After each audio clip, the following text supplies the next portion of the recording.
Okay, I thought it would be fun to have a quick look and compare some Baryonyx toys. So these are the three I have. This is by no means a definitive collection. There are plenty others out there. There's the favourite core one, which is one I'd be keen on getting hold of, but it's quite elusive. There's the Mattel one.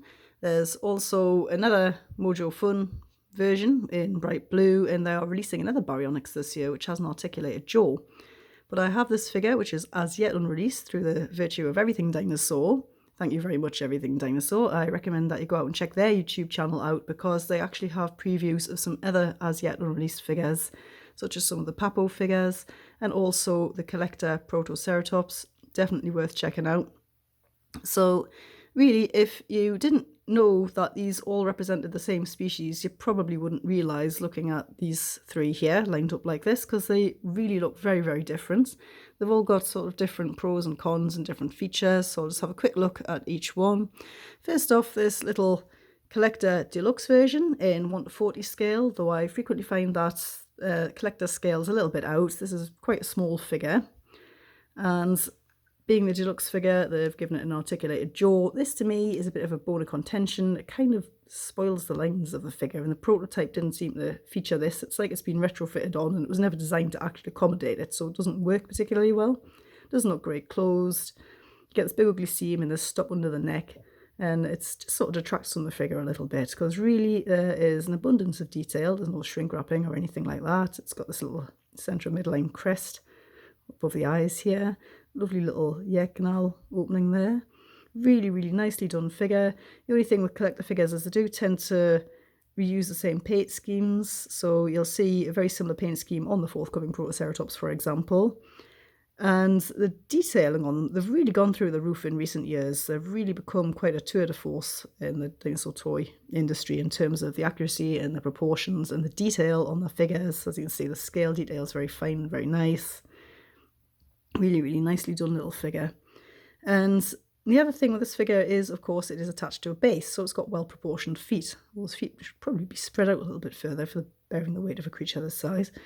They've given it a nice ridge along the back, which is a speculative feature, and one that's mostly lacked by other Baryonyx toys.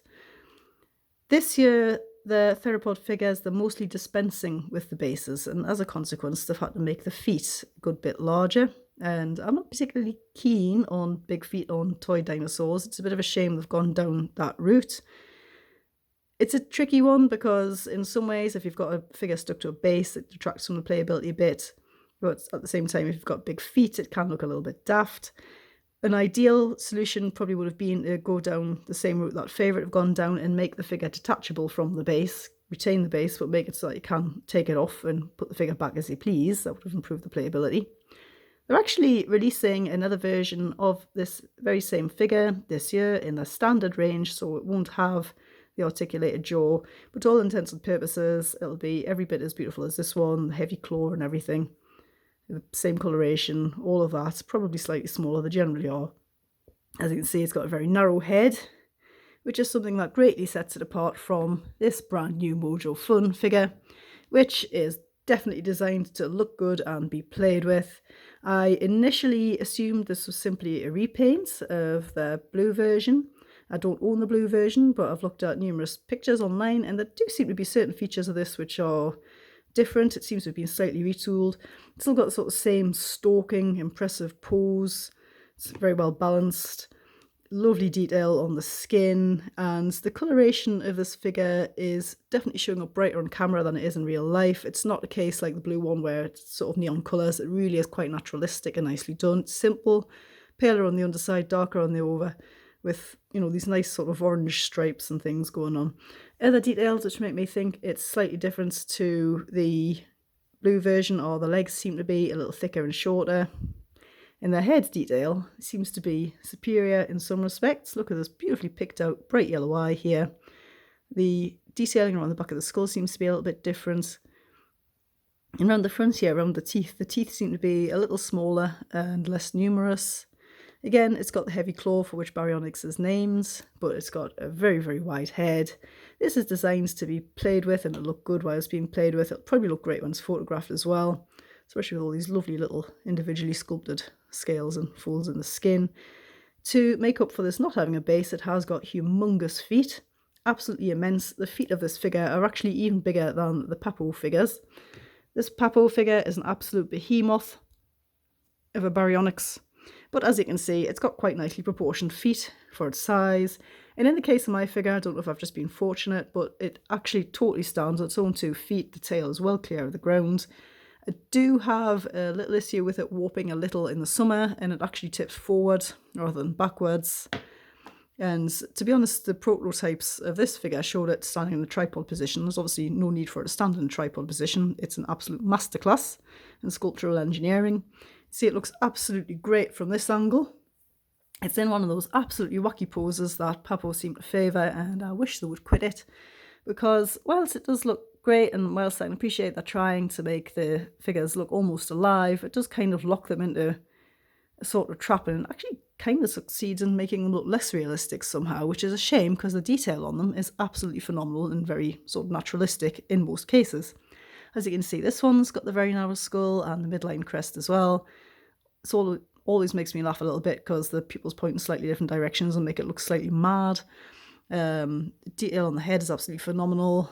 And apart from anything else, they've gone for putting a little sail along the back on this too. You can feel it more than see it. You can perhaps see it if I show you it from this angle here. It's actually got a raised spine more above the hips than anywhere else. They've also put this long keratinous crest all the way down its back. I mean, this is a feature you generally see on sort of smaller reptiles, but you know, some sauropods had sort of keratinous spines along the back, so maybe other dinosaurs did too. It's not a feature that particularly bothers me. It does look quite nice. It's nicely sculpted.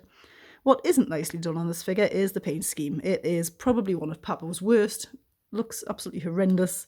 Not so bad up here on the head, where it's nicely blended, but when you get down to the body and you've got these block colours, it's just so unnatural looking. It's embarrassing.